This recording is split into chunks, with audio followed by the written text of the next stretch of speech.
How's it going, everybody? Welcome to the channel. Thank you for joining me today. So I was going to make a top 10 best horror films of the year. However, I noticed that I slacked a lot on horror movies this year, so I guess I just saw the crappy ones. So instead of making the top 10 best horror films of the year like I was planning to, we're just going to be nosediving into the top 10 worst horror films that I unfortunately sat through. Now, these aren't going to be reviews. I do have reviews of I think of all of them on the channel, so I'm going to be posting the links down in the comments below if you guys want to check those out. So without further ado, let's go ahead and get started. Coming in at number 10, I was not the biggest fan of the first one, and I had no hope for the second one, and it mildly surprised me, but it didn't really do enough for me to really get on board with it, and that is The Nun 2. Aside from the chemistry between Thaisa Farmiga and Storm Reid, which I absolutely loved and kind of wish we had a little bit more of, and a couple of creative things they did in this movie, everything that happens at the boarding school between Anna Popwell and Frenchie was not the biggest fan of it. The jump scares were cheap and generic, but there were a couple of creative things that I really enjoyed that they did.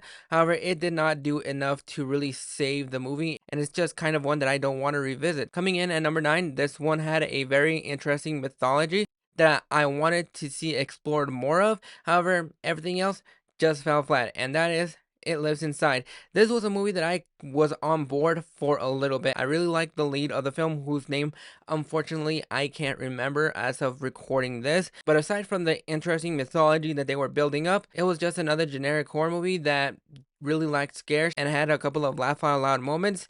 This movie really didn't do much for me, and at this point, I really don't remember much about the movie. Now, number 8, this movie is based on a couple of shorts that I had not seen when I first saw this movie, and that is the Jester. Interesting character that I thought they could have used a little bit more of and could have done more with. Unfortunately, this movie just left me bored and really not scared. As somebody that is terrified of clowns, this movie did not make me terrified of clowns at all, and it's a movie that is quite frankly forgettable, yet I feel like the shorts are better than the movie. I think they are better executed, and this movie was just a fun concept movie that really didn't do much for me. Coming in at number 7, I was really hoping that he would learn lessons from the Halloween movies, and he did not, because David Gordon Green delivered The Exorcist Believer. I believed that he would be able to do something fun with this movie, and that's what I get for believing. This movie was just another generic exorcism movie that really didn't have much to it. It was everything that we had seen before. He did the same thing that he was doing with the Halloween movies, where it ignored all of the sequels and just picked up right after the first movie. And seeing how he's going to be directing The Exorcist Deceiver, not really interested in that movie, don't care about it, and quite frankly, I think David Gordon Green should just step away from the horror genre and go back to the comedy side, because I think that is where he shines a little bit better, and with The Exorcist Believer, it left me bored. Memorable week. That's the only thing that memorable about this movie, but everything else, nah. Coming in at number 6, I didn't have high hopes for this movie, but I was hyping the shit out of this movie. Winnie the Pooh, Blood and Honey. Now, I know this movie is not supposed to be a masterpiece. However, coming off of the Grinch horror movie, the mean one, I was kind of hoping I would have a little bit more fun. And while I had a small degree of fun, and I went into this movie expecting a small level of stupidity, and that's exactly what I got, even I can admit it was not the best. It could have been a little bit better. I don't think the kills were all that creative. Aside from one car scene, I thought that was creepy and fun. But everything else, don't care about the characters. Don't remember the characters. It was just a forgettable movie for me, unfortunately. Coming in at number 5, I am a big fan of the first 3. The last film, was hit and miss. Insidious, The Red Door was kind of one that I was really hoping would be a fun sequel, seeing how we were going to be picking up after Insidious Chapter 2 with the original family coming into this, and it was just, I think I liked it a little bit more on the second watch after I saw it in theaters, but it was still something that I just didn't care about. The characters that I really loved in the first 2 films kind of came across as dickish and really cliched characters that I just unfortunately did not want to care about, and that made me feel bad because I see what Patrick Wilson was trying to do and capturing that magic in here. However, I don't think he captured it very well. Some creative things here and there, but it was just one that just left me really disappointed. Coming in at number 4, I had no hope for this movie. I didn't even know it existed until a week before I went to go see the movie, but that is A Wonderful Knife. Seeing how this movie, I believe, is written by the guy that wrote Freaky, I was really hoping that this movie would be fun, especially when you have Justin Long in here, and seeing the track record that he has with horror movies, you can almost guarantee it's going to be fun. This movie, interesting concept where it takes the It's a Wonderful Life concept and turns it into a horror movie. Aside from that, the kills weren't all that memorable, aside from a couple of kills in the beginning of the film.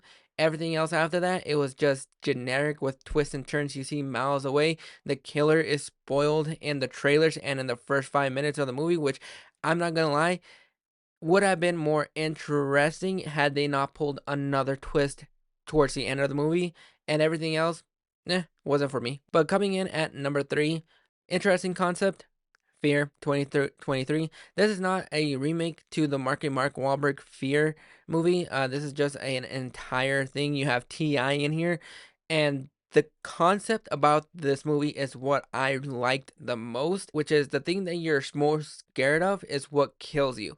That concept right there is really strong, and I think that is its strongest point, and really the only thing memorable about this movie, because quite frankly, I don't remember half of the things that happen in this movie, and really the only thing I remember about this movie is just it had an interesting concept. That's the only thing that I remember about this movie. Coming in at number 2 is a remake of Children of the Corn. I will give it its credit. When it comes to the main girl, to be freaky and creepy is a lot more creepy and terrifying than this little shit stain from the original movie, because 5 minutes of this shit, I just turned it off and have never gone back to Children of the Corn. Children of the Corn is one of those horror films that I have never been really attracted to.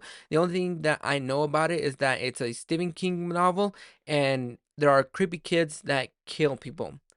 Never made me want to have kids, and after watching Children of the Corn, this one, never want to have kids. I think the lead is a little bit more creepy and effective in what she is trying to do, and you kind of get behind the motives. However, once we get to that ending, it just fell flat for me, and it was just one that I forgot came out this year, but at the same time, it was one that I kind of wish I never saw. But coming in at number 1 is a movie that I saw and really didn't know much going into this movie, so there's that for you, but that is Fun and Games. Quite frankly, this movie came out, I believe, at the beginning of September.